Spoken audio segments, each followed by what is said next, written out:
This is Lagos Talks 91.3 FM. My name is Oluwa Kayode. And you know that on Tuesdays, I'm an extended time here till midday just to discuss health, something that is very pertinent to our lives, something that affects our livelihood. And we don't just discuss the basic primary healthcare issues.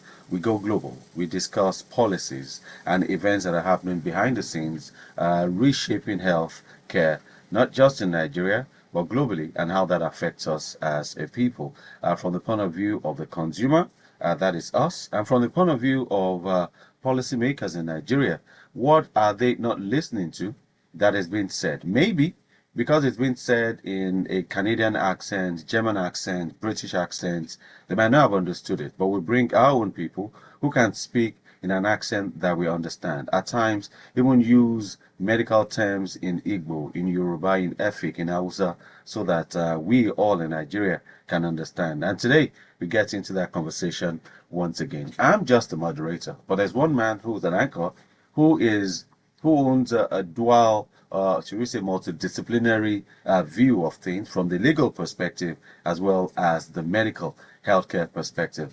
A man that, when you consider the knowledge he has, it is almost impossible for him to fall sick till thy kingdom come, because he's built the immune system so robustly that now sickness now becomes like a spirituality, darkness and light, they never meet. Let's bring that man to the studio this morning, joining us all the way from Canada, Professor Uchechukwu Ngwaba. Good morning to you. Good morning, Kylie. I was wondering who you were trying to introduce. Yes, it is you. It is you. Don't wonder no more. You can't know all this and still be falling sick. That is not I allowed. know, I know, I know. Good to have you join us again. Good to Thank have you you join very us. much. I'm glad to Yes, be here. yeah. Great. And how's your end this morning? Oh, it's wonderful. It's a lovely morning. And the weather is not too bad this morning, so Okay. all good. All Mhm. right. And it started raining here around 12:30, 1 a.m. and it rained till sometime around 8 this morning. Mm, mm. It's been subsiding and increasing since then, but we're getting by. So it's a really, really wet morning for a lot of Lagosians. And you know what a Mm. rainy day means in Of Lagos. course, I know what it means. Traffic, flood and all of Yeah, that. Yeah. yeah, that's it. That's it. So, well, we say welcome to the show, and let's get talking right Mm, about now. Today we'll continue. This is the third lap of our conversation around AI and the influence of AI in healthcare. So, let's do a quick recap of last week. That's episode 11 of the show. Then we introduce our guest this morning, and we launch into the discussion. Okay, thank you, Coyote. Now, in episode 11, we had with us Mr. Alan Malachi, Kenyan human rights, health law activist, lawyer, and researcher who was visiting University of Toronto to present a lecture, which I attended. And from Mr. Allen's time with us, we discussed health rights and phones, what every young person should know. And he told us about his digital health rights project and explained why it mattered. One of the sticking points of that discussion was about how it was a much of a concern that young people these days are getting their information from the internet through their mobile phones about their sexual and reproductive health without any guidance, without any support. And to that extent, there was a lot of danger that flowed from that. And that conversation laid the foundation for us to, engage with aspects of the digital economy around health that had implications for artificial intelligence. We also talked about some of the recurring themes from our previous episodes about, data and the implications for health. And all of that conversation lays the groundwork for what we're going to be talking about today, because today we have with us a very seasoned global expert whose CV, biography, when you read it out, would intimidate so many people. He is a world leading expert and one of our own, leading, the conversation, the activism, the research around artificial intelligence governance and regulatory regulation. He has done phenomenal work in this respect, advised many governments around the world, including, he's done work even in Nigeria. So it will really be very interesting to hear from our guest today as he joins the conversation around artificial intelligence and health and the impact. And he's also a colleague of mine at the Lincoln Alexander School of Law, Toronto Metropolitan University. And so I'll let you do the honors of introducing him as we get into the conversation, Coyote.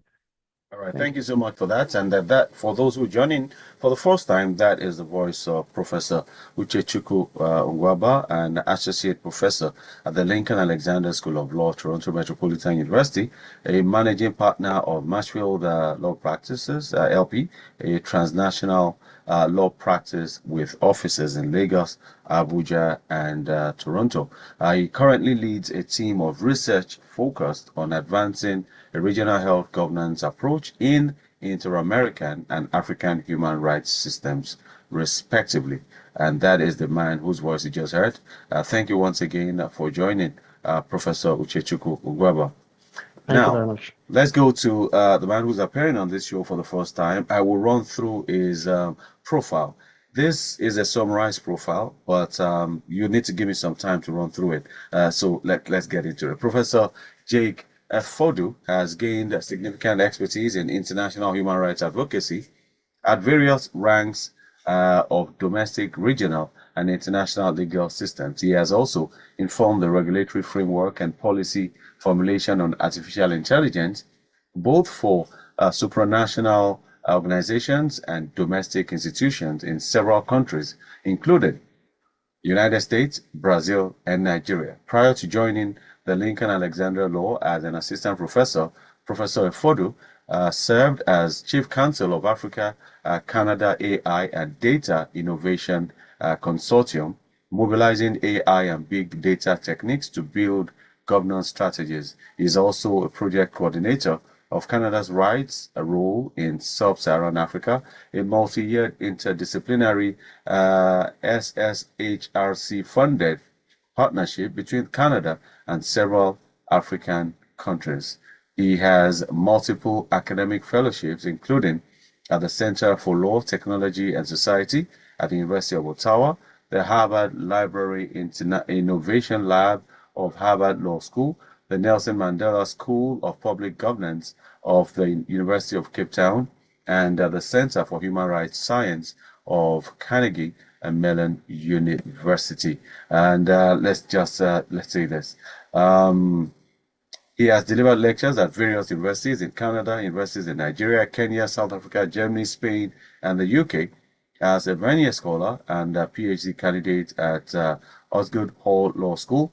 Professor Fodu is examining ways that the legitimization of AI is impacting the pursuit and realization of human rights in Africa and investigating if the technology will solve or exacerbate the popular legitimization crisis that activist forces face in the region. Like I said, that's a summary. But let's welcome Professor Jake Efodu to the program. Good morning, Prof. Thank you for being a part of our show today.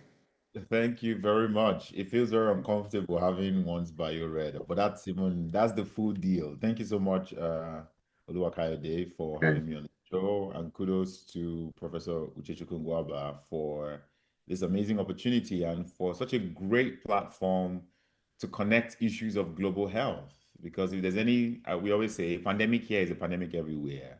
A global health crisis in Nigeria is a global health crisis in Singapore. So health is interconnected and it has no boundary, does not respect people's passport color.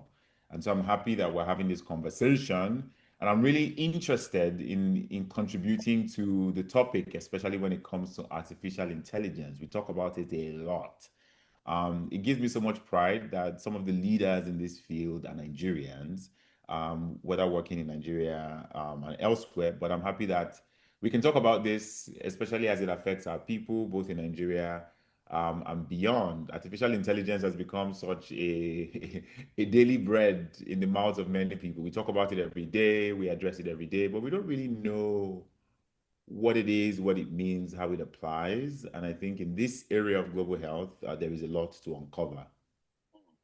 All right, and it's good you, I mean, went straight into the intro. But before we even get into further conversations with you, over the past 3 weeks, like I said, we've discussed this. We've had some guests also join Professor Ngwaba. He's brought his expertise into it. But reading your bio and your knowledge of AI, let's pick your brain on this. If you juxtapose AI by health? Mm.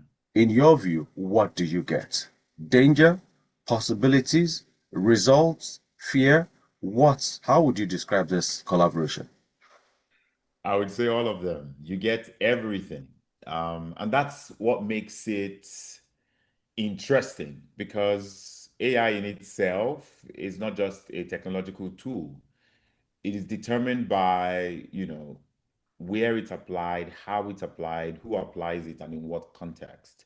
So AI systems can help doctors in hospitals that don't have enough, that are overstretched. So think about maybe a clinic in Ikeja or like Calabar, for example, and if they can use an AI tool to screen chest x-rays, for tuberculosis faster than the radiologist can, right? That's an opportunity. So if AI systems can do scans or quickly summarize or help administrative function, that's fine. But what about the risk, right? If that AI was trained on American data, it may misdiagnose Nigerian patients, right? So there's also the issue of, who owns that software? Is it a business? Is it government owned? Is it foreign? Do we pay license fees endlessly?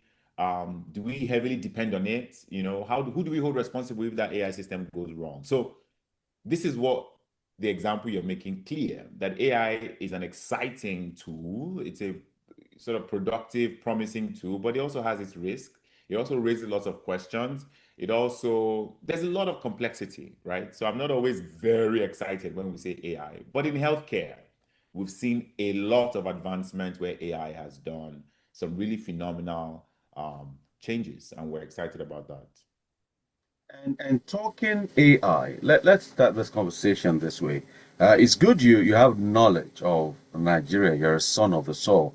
We always don't mind us if we keep rubbing that in. We're always excited when we see brothers and sisters abroad doing well. We claim you, even if you don't claim us.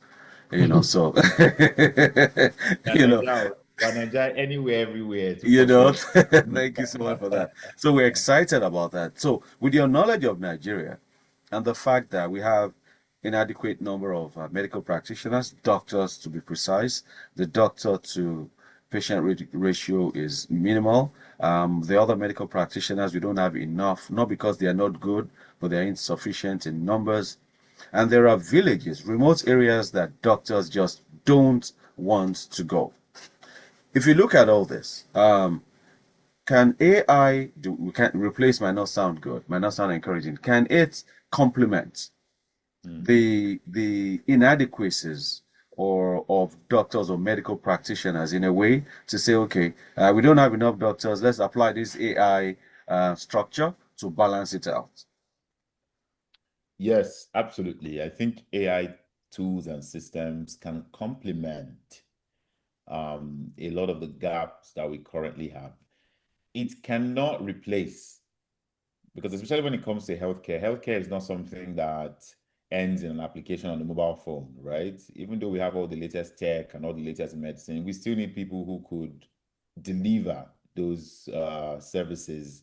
We still need nurses. You still need somebody to tell you, hey, yeah, someone who will help you. Like, there's a lot in healthcare that is interrelated, technological, physical. There's a lot. Treatment is very complex. Healthcare is not like secretarial studies where a typewriter or a computer laptop can actually replace a typist. It's way much more than that. For Nigeria, that excitement is there, and we've seen a lot of implementation when it comes to AI. But when we go deep, if I want to be like Professor Uche and we go a little bit more critical, even these AI tools require hardware and software to be able to thrive. They require, sometimes internet access, connectivity, electricity. They need to be sort of downloaded and like run on computer sets.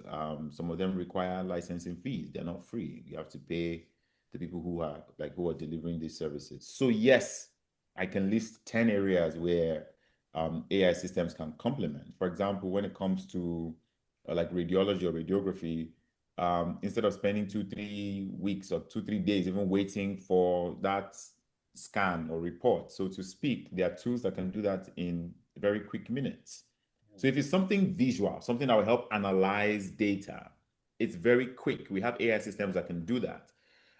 If it's to understand a large data set of literature about a particular disease, for example, it can do that really fast because it's not a human being. It doesn't have to flip through pages. It can, it does this thing called correlation and patterning. It would help just assess, analyze the data super, super fast and give you a summary or give you a report on what exactly you want to do. So doctors can react fast. Doctors can implement quicker. They can analyze very complex cases with much precision and detail. And then we've seen areas where AI systems can actually help do some some tests in much shorter time, right? So people don't have to wait for 3 days, 4 days to get their blood sample back or test result back. Those things can be fast. The challenge is for us the deployment of the technology. Do we have enough money? Do we have enough technology? Do we have enough of some of these just the basic gaps? Do we have the hospitals that are designed to be able to do this? Do we have the doctors and the nurses who are able to read through these AI systems? I'll end by saying this. I did my field work because my PhD research is focused on how do we implement artificial intelligence in local settings? Are our laws ready and ripe to be able to accommodate that? And if not, what do we need to do? And I went to over 24 African countries. Of course, I spent time in Nigeria, and I spent time in Tanzania. And in Tanzania, one thing I noticed is that while there are AI tools that help pregnant women to diagnose if they were like pre-diabetic or if they will suffer from hypertension and the rest of that, it really helped because in some local communities, before they would see a doctor, it would take days or even weeks, or they would trek for hours before they can see one doctor. And so there's one doctor who lived in India, another one who lived in, I think, in Canada, that were using an iPad, an interconnected system to be able to diagnose these women. But local midwives were the ones there in Dar es Salaam taking pictures of these women, analyzing the women and everything. But in my work, I really reflected on the role of the midwives who have to do three things. One, now have to learn to communicate across jurisdiction, across language, across systems. That's one. Two, able to provide more like intermediaries for the women to say, okay, take a picture, stand here. Oh, it's showing red because you did not stand properly, to explain to them. But the midwives also have to know the local context, still do their jobs, but also know how to operate these iPads. So yes, we have a lot of opportunities to advance healthcare in Nigeria, but it requires three things: the technology, requires the investment, and it requires people like these midwives who can serve as intermediaries between the technology and the people. And it goes back to some of the conversation we've had over the past 2 weeks, where Professor Ngwaba at some point said that AI on its own would not just get up and begin to, work itself out. You need training. You need people to be put through the way to go, which also means that, from hearing you speak now, just came to mind that if they know that they need to read this data, it will most likely make the people more professional because they'll be more detailed. Because you know that once you garbage in, garbage out. It's not like the human that you could see and just make an amendment halfway through. Whatever you give to AI is what you get back. Okay, so let's go to Prof. Ngwaba here, and we look at AI. Over the past weeks, we've spoken about inequities in the global health space and coloniality in the global health space. Now, with AI, the introduction of AI, will this in any way resolve this, or will it heighten it? Again, like Professor Fodo stated earlier, I would borrow from that statement. They said it can and it may not. It depends on who is involved in the deployment of the artificial intelligence systems we're talking about. You know, and as I speak on that, I want to look back to what Professor Ford was saying when he was speaking about some of the challenges we would need to, first of all, as a first order of business, overcome. He talked about, the training, the investments. His discussion around the investment maps to what we were speaking about a couple of weeks ago when we were talking about the issue of the infrastructural challenge. If you recall, from a couple of weeks ago when we were talking about AI, we talked about the infrastructural challenge. So the investment is meant to address those infrastructural gaps, which Professor Fordu has identified in his own conversation, in his own intervention. Now, back to your question, Kayode. You see, the issue of inequities in global health, the issues of coloniality in global health, they are essentially conditions that have been brought about by our imperfect social society order. Okay? We have a social structure where people like to take advantage of other people. The weak are taken advantage of by the strong. The strong are always looking to get ahead at the expense of the weak. Inequity, or the idea of equity, feeds on this proposition that our society is better off if the vulnerable, the people who are in no position to speak for themselves or to take action on their behalf, if they are protected by those who are in a position to take decisions that can protect them. In other words, it's pretty much what we do in our local traditional African societies, where children will take care of their parents who are now aged, or their grandparents, and will make sure that the quality of life of their grandparent does not depreciate because they are suddenly old, or because they are old and no longer as strong as they used to be. In our African society, we used to value old age. We used to venerate old age. We treat our elderly as very precious repositories of wisdom, But then, what do we have? What is the experience in the Western societies? You get old, they send you to a nursing home. You're kind of like you've aged out of society because you're no longer productive. You're no longer able to meet the capitalist goals. A structure such as that, a system such as that, is one that would not value vulnerability or will not pay attention to vulnerability. It is one that would regard vulnerable members of society as outliving their usefulness or their function. So you can see that from a traditional ethical worldview, African societies are wired differently. We are wired to think about our vulnerable, our young, our old, our women. We're wired to think about them very differently to the way Western societies have sort of been wired to think about vulnerability.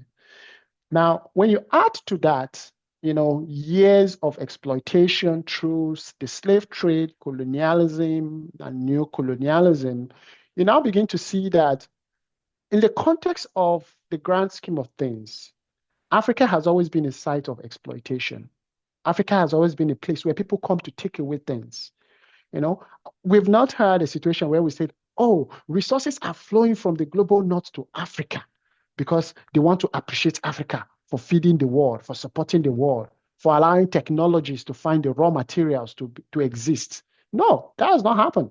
Instead, what we see is more are coming to take from the continent.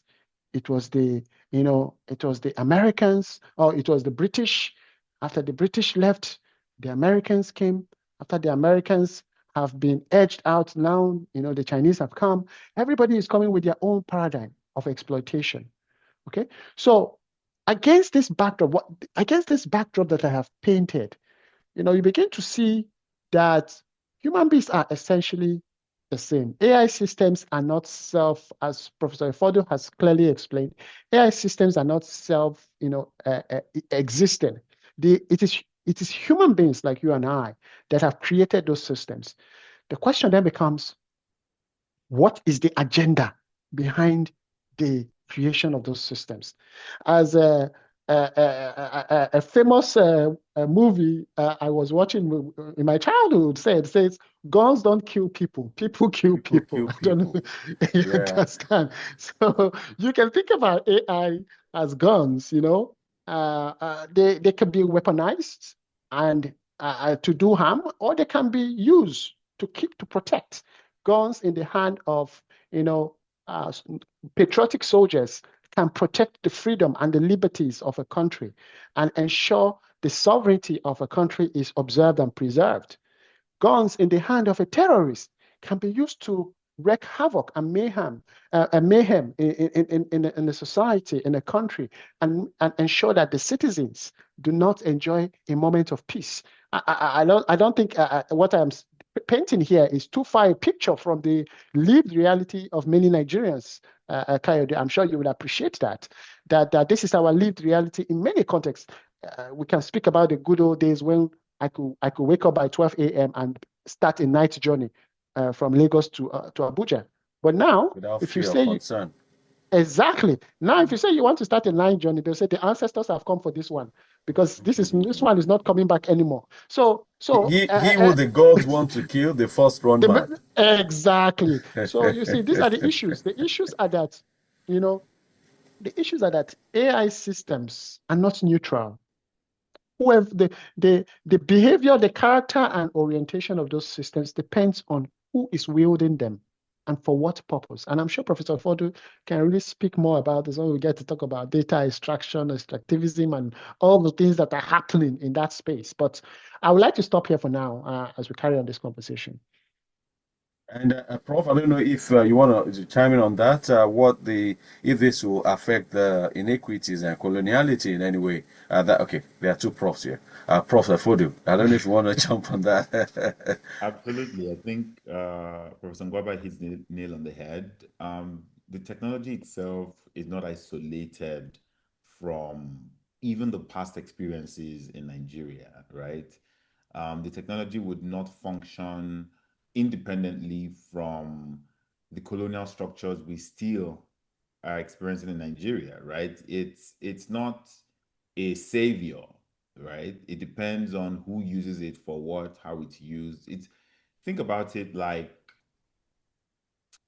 any system whatsoever, right? It just has its own unique particularities, especially because AI is unique as the first technology in our entire human existence that we are trying to regulate, we're trying to use and make it to our advantage, but it's the first tech that also has the power to do the same thing to us. It's a mutual influencing technology. And that's where it becomes a problem. I mean, if we have an MRI machine, if it's going to go bad, it's like maybe we don't know how to function it or we haven't serviced it in a while. That's where it ends. The machine is not trying to change the narrative, but AI systems come with its own encoded design. It is designed based on the dynamic of who created it, where it was created, and for what. For example, the first Apple Watch that was deployed did not track menstrual cycle, but it was tracking body movement, how long you slept, the pedometer, how much you're walking every day. And the reason why it did not track menstrual cycle is simply because nobody on the design team for that first wristwatch was a woman. And so no matter how much we want that Apple wristwatch to work, it embodied the culture of the people who designed it. The same thing with self-driving cars right now in some jurisdictions. Of course, self-driving cars are 10 times safer than the cars with human function, simply because most car crashes happen because people drink and drive, people text and drive. So when a self-driving car cannot drink or cannot text, it would be safer automatically. But when self-driving cars seem to hit people, it seems to hit people who are short or on a wheelchair or people who don't look like the What has the been general programmed to do. exactly, because the people who Mm. designed it did not assume that CO, the different people look different ways. When they were testing the sensors in the cars, they were testing them with typically male figures, erect standing like structure. So the cars find it difficult to recognize people in alternative modes. So again, even in my field work, when I write about self-driving cars, I always say before we deploy self-driving cars to a place like Nigeria, hope these cars have been designed to recognize that we have conductors, oh, we have people with wheelbarrow on the road, oh, we have Yeah. potholes, oh, we I have mean, a cow can be crossing where it's like it has to, if it's not trained to understand that culture, then mm, it might not know how to function. Same thing in yeah. healthcare. So if we're going to deploy AI systems, where are they from? Who is developing them? How do they even leverage the power dynamics? You can't create an AI robot as a robot doctor. We don't need that. We have nurses, we have physical manpower, we have a huge population. But if you design an AI system that can train people to become doctors faster, voila! You see, the objective notion of like what are you designing, what are you designing it for. An AI robotic doctor sounds exciting for Sweden and and Spain, for westernized countries, but for us we don't need a physical replacement of a human. But if that AI tool can teach us radiology, teach us anatomy, parts of the body, or to help our students learn better and become doctors and nurses, that would be good. All right, and I mean, on a lighter note, just like you said, the self-driving cars should not come to Nigeria now because any self-driving car that is coming to Nigeria must be ready to read the mood of the people. Because in Nigeria, you are driving and say, "This guy go hit him." I don't Kayode, like. you seem to you seem to have observed so many terrible things. The car has to know how to drive when there's a flood, when Where rain there is has flood, aha. So so you know, Uh, but anyway, when so see you spoke about your thesis earlier on, and Professor Fodu, and I just want to find out from you, looking at where we are right now, I think Prof and Professor Ngwaba and a guest from last week had warned me not to ask the question, are we prepared? That we can never be prepared, but the reality is that we need to start one way or the other. So, I want to find out from you today, where do you think we need to start from? Looking at your core research that you did, what do you think we need to focus on? Do we do as a matter of national priority? that's a very important question, and I'm happy that I've been in the process of supporting and providing advice to the Nigerian government when it comes to artificial intelligence deployment. I always say if I'm going to advise countries like Brazil, US, Canada, why can't I for my own country? To be honest, and I will hold the hands of my fellow Nigerians when I say this, Nigeria is not yet prepared for the impact of AI in health or any of its allied sectors, right? And I'm saying this not to discourage us, but to be realistic.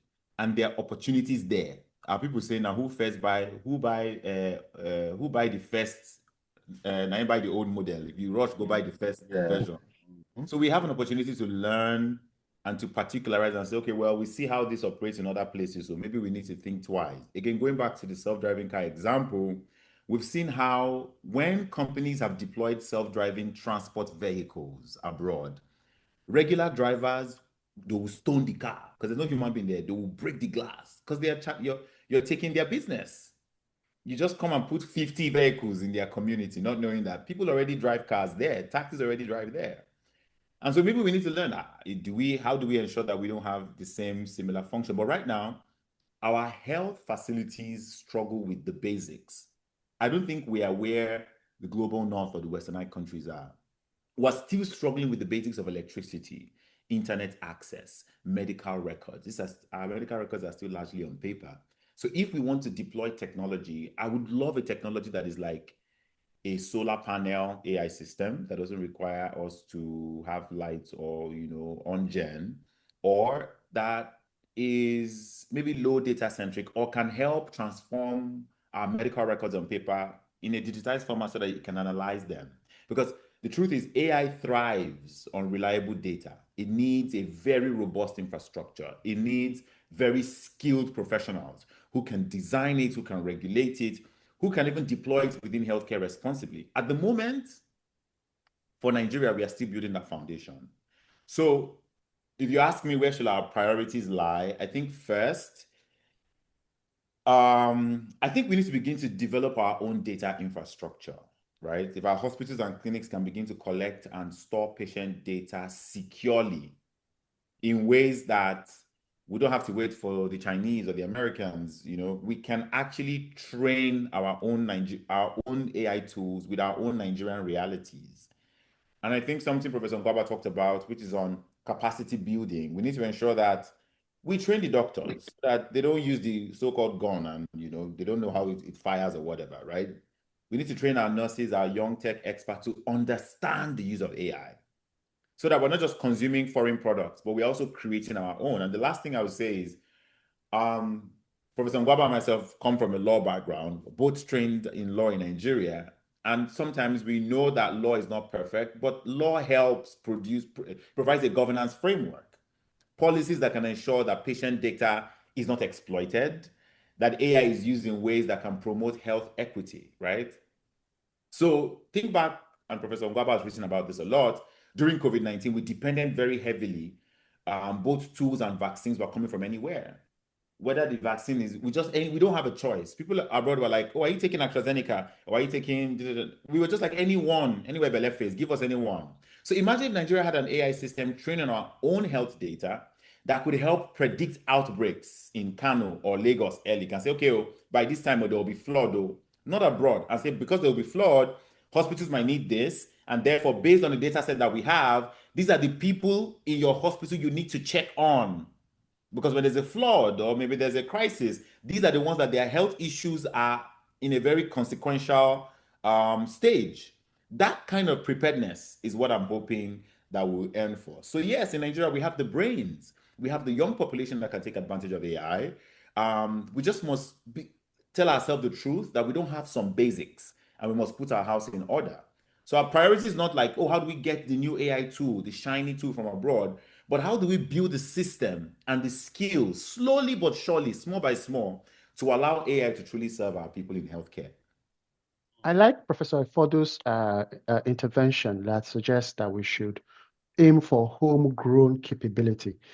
In fact, I would suggest that what Professor Ifodo is saying maps with what I have been working on in my research, my program of research in global health, when I do talk about decolonizing global health, where I say we need to decolonize by praxis. We have to develop the framework by ourselves. We have to condition it. Nigerians are very innovative. If you give us half a chance, we will take over. Look at what we've done with the music industry. Back in the day, nobody listens to Nigerian music. Our music was very traditional, very remote. But today, we are singing on global stage. We are taking over global stage. We are singing at the World Cup. We are singing in the Grammys, everywhere.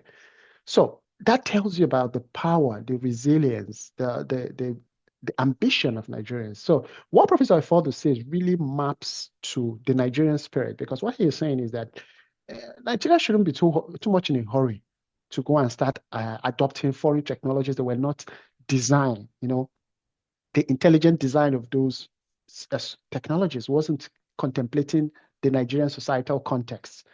Rather, we should think about what we can leverage from the existing technologies. Of course, we don't need to reinvent the wheel. Since we know we need to develop our own infrastructure, we can reverse engineer what these guys have done and see how we can repurpose it to fix some of the critical infrastructural gaps we have in the system. And I'm happy Professor Ifodo is saying what he's saying, because this is exactly some of the things we were saying where we said infrastructure. If you remember the last two episodes when we were talking about infrastructure seemed to be a word that kept being repeated over and over again as if we were becoming ministers of infrastructure. So there is a lot of wisdom there in thinking about our strategy, our national AI strategy in Nigeria. That strategy has to start from building the structure before we start having those flashy conversations about which AI tool to use. All right. And I'd like to tie this into sports. Recently, Nigeria, it appears, I'm a man of faith, so I don't want to say we're not going to the World Cup, but it appears we might not The devil will lose eventually, though, because we'll go there one way or the other. But our World Cup appearance is shaky. That's a more comfortable way to say it. And when you speak to some experts, some sports analysts, you'll be told that it's not enough to have the coach. Everywhere in the world, you have backroom staff, you have some strong technology that is brought into place to read this and read that.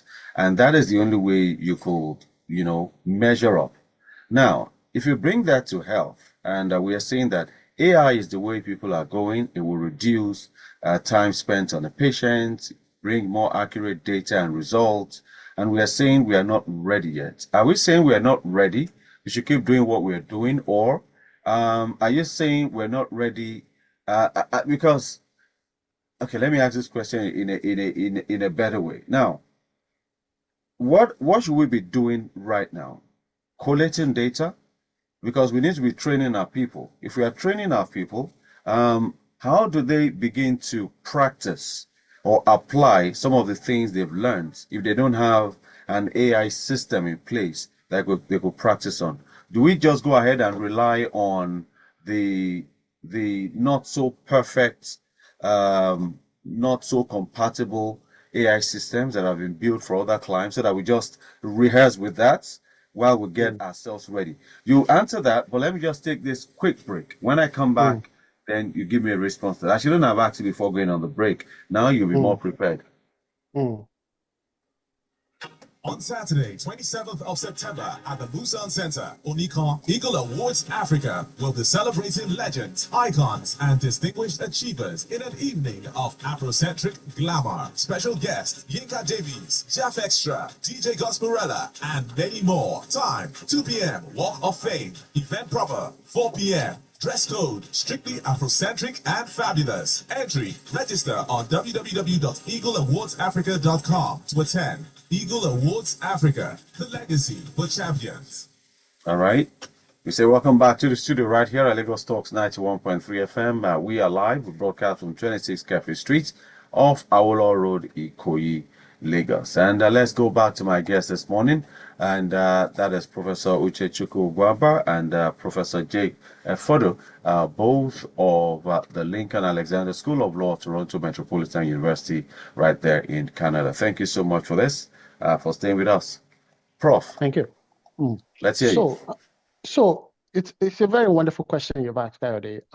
What should we be doing? Where should we focus? What does this mean for doctors who we are saying we should, health workers we are saying we should train? Look, last week we spoke about digital health, the Digital Health Rights Project. There is, you can call it stages of evolution in the uptake of artificial intelligence. The Nigerian stage at this moment, what is the currency for us right now is digitization. The Buhari administration started the digital economy. These days, across Africa, you hear about digital health. That's a stage that Western societies crossed over 2-3 decades ago. Digitization, wow. That's what they did. They digitized their health system. When Obamacare, I shouldn't call it Obamacare, the Affordable Care Act, because you see, Obamacare is an insult. It's been used to demonize the regime. When the Affordable Care Act was passed into law, it was one of the priority areas was electronic health records. Okay, electronic health record systems was the buzzword, and the Affordable Care Act was passed in 2010, I think. So you can see how far ago, a country like America was dealing with this idea of, digitizing health records. We haven't started that. We haven't even come up. I don't know if there is a national policy on digitizing health records in Nigeria. If there is none, that's where we should be starting. Because as Professor Efodo said, AI systems need reliable health data, well-secured, reliable health data. And so what that means in reality is that where we need to be focusing our energies on is how to transfer the paperwork we do to digital form. And Nigeria has already attracted some expertise and experience in doing that. Last time I was in Nigeria a couple of weeks ago, I could see the visible imprints. For example, in the court system in Lagos, a lot of the filing is now digitized. You can't go and file any paperwork in the Lagos High Court. You have to go. You use your computer. You log into your account. You file everything. It's going digital. Not everything has been digitized. There are still some things that require to go there in person, but we're getting there. At least there is now a sea change from where things were 10 years ago. Okay. Now, let me tell you the implications of digitizing for example, in the context of Lagos State. A couple of months ago, I was consulted by an American lawyer who was who was handling a case involving a Nigerian client, and he wanted to find some information that was happening that had occurred in the Lagos judicial system. Guess what? Before this American lawyer came to me, he had already searched the digital records of the Lagos High Court. I have found some basic information. He was the person telling me about things that had happened in Lagos State in the matter many years ago. He would not have been able to do so if the records were still on paper. But because they have been digitized, a lawyer in faraway United States, an American lawyer, a white American lawyer, was able to be telling me about things that had happened in a judicial proceedings that happened many years ago in a remote courtroom in Lagos State. I shouldn't say remote because remote is a question of who remote to whom. So yeah. You understand? Now, so he was able to tell me about things that happened in the courtroom in Lagos State. And I was shocked. I was shocked and also amazed and happy that we have made progress to such an extent that now we are beginning to engage. Because by that transaction, Nigeria was now engaging with a global legal order. So imagine if we have the same thing happening in the area of health, where your health records in Nigeria are digitized. Assuming you migrate abroad, you japa, okay? But we are praying for people to japa that. But let's say you japa, okay? And you are going to a hospital somewhere, say in Canada or the United States. Your doctor says, let me know about your medical history. So, well, here are the details of my electronic record. They are able to log into it and track your record back in Nigeria, okay, and see everything about your medical history. Just imagine what that means for healthcare delivery. It is only when we get to that stage that we can now begin to talk about artificial intelligence system who can do this work faster, who can interpret large data and make correlations and patterning, like Professor Ifordo said, and give us more efficient, point of care strategies or delivery systems. So I think that where we should be focusing on right now is digitizing our health system. Okay, so that's one thing we should be doing, because from the way you sound, and I'm going to Prof. Efodu on this, from the way Professor Ngwaba sounded, it's like we're still in the Pentium 1 era, while we are at a different Pentium right now. So how do we even, what's your take on this? What we should be doing? Should we, while we're digitized and we're training our health workers on AI, which I believe we should be doing, correct me if I'm wrong on that, should we rely on the existing AI systems, which might not necessarily align with us, just so that we use that to train our workers, or do we go ahead and spend money creating a system, an entire infrastructure, pending the time they're used to it? Or can they able train without having any place to practice? Great question. And I think just building off what Professor Ngwaba talked about, we can't help. If we want AI systems to serve us, it needs to be built by data and models that are from us. So yes, we need to digitize, but we also have an opportunity, and a very unique opportunity for that matter. Whilst a lot of foreign governments ran to digitizing quick and fast, they decided that in some sectors they had to go back. In like security, national security issues, they realized that if everything is digitized, then it's easy for people to hack into it. And therefore we don't have secrets anymore. And I saw American government go back into the regular civil service style that we have in Nigeria, where you will say, time in, time out, sign here, which file number, they will put it inside a piece of paper and put it in some safe. So I give this example to say we have an opportunity to decide how we want to digitize, right? Are there data sets that we need to de-identify? Are there data sets that we need to anonymize because of the individual data risk or the personal protection of personal ID data within healthcare? Now we have examples on how to digitize. So the how is something we should even be thinking about because we have not stepped in yet, right? We can decide how we want to go about it. And I think that's a very important thing. But I think for us, it's about it's not easy because Nigeria is one of the few places in the world that we are going through the first, second, third, and fourth industrial revolution at the same time. You have places in Nigeria that have not even seen electricity. They are still waiting for light to even be there, Father Christmas. And you have places who they have light, but they haven't even obtained internet connectivity yet. They haven't digitized, right? And you have places who have digitized and gone far. You have people talking about robotics, nanotechnology, quantum computing in the same Nigeria. So we can't have one strategy. We have to have multiple strategies working at the same time. Our strategies must be interoperable. If somebody comes in here and they can't speak English, they don't know technology, will they access medical care? If somebody comes in here and they understand technology and it has to be robust in a way that everybody can partake in it. That's the kind of uniqueness we have to think about. A foreign, and I've seen this in my research, in my work, people just assume, you must know English now. Don't you know hello, welcome? Like, don't you know hello? Like, they're surprised you don't know it, right? But it requires that. When I travel to like places like Singapore or like Qatar, they don't have people at the border. I have to just scan my passport and go in. They assume once you have a visa, once you press it, to recognize the visa, go in. But I've had a situation whereby I think they encoded their system, but it not just recognized that Nigerian. I don't know if it's a Nigerian passport or maybe they did not. Yes, it was because I switched to the new Nigerian passport, that new one, and their system has not recognized that new one. That was how I was there. Hours. They did not assume that a human being would be needed.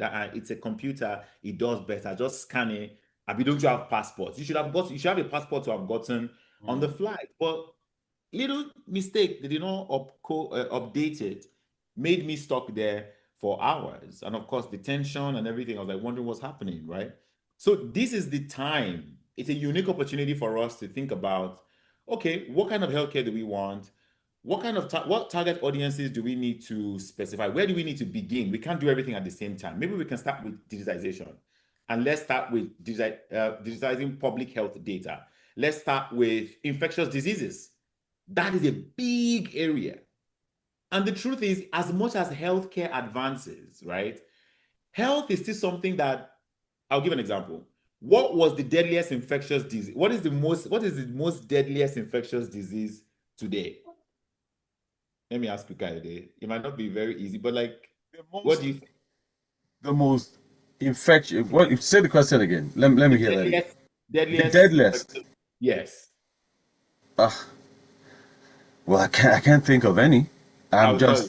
It's tuberculosis.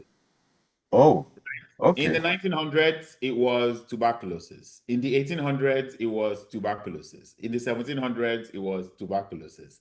Always been.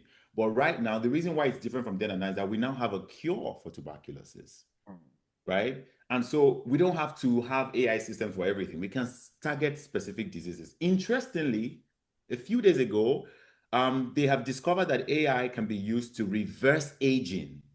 So I think 2012, yeah, in 2012, there's something called a Yakamaka factor. Some guy got a Nobel Peace Prize because he was able to see how cells can reverse. You can reverse the aging process in cells. AI now took all that data, all that biophysical genomic cell data, and has now showed us, hey, here is the expo of how you can do that on a large scale 50 times faster. We don't have to be delving in those very fast stuff. Let's focus on eradicating malaria. Let's focus on malaria. Let's focus on, and we would really scale up because malaria still kills our people a lot. So I agree with Professor Ngwaba. We need to digitize fast, quick, but we also need to say, create options. are there areas we want to focus on? Are there areas we don't want to? And in what state and in what jurisdictions?